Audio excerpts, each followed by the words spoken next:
இந்த காணொளி வழியாக கண்ணாடி நமக்கு கற்றுக் கொடுக்கும் பாடங்களை நாம் இப்பொழுது பார்ப்போமா?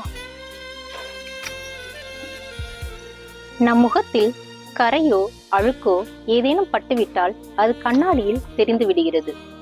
அந்த கரையை கண்ணாடி கூட்டுவதும் இல்லை, குறைப்பதும் இல்லை. உள்ளது உள்ளபடி காட்டுகிறது அல்லவா?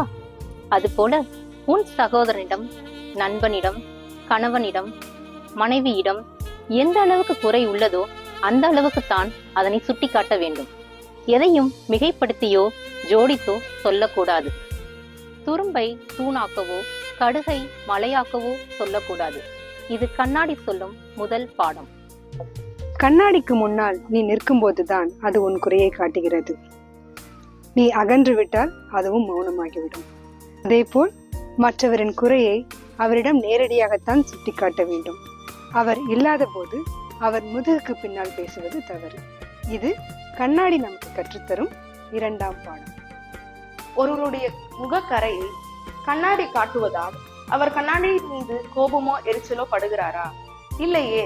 அதே போல் நம்மிடம் உள்ள குறைகளை யாரேனும் சுட்டி காட்டினால் நாம் கோபமோ எரிச்சலோ அடையாமல் நாம் நன்றி கூற வேண்டும். ஒருவேளை நம்மிடம் அவர்கள் சுட்டிக்காட்டிய குறைகள் இருந்ததே ஆனால் நாம் அதை திருத்திக் கொள்ள வேண்டும். இது கண்ணாடி நமக்கு கற்றுத்தரும் மூன்றாவது பாடம். இனி கண்ணாடி முன்பாக நிற்கும் போதெல்லாம் இந்த அறிவுரைகள் உங்களை அலங்கரிக்கட்டும்.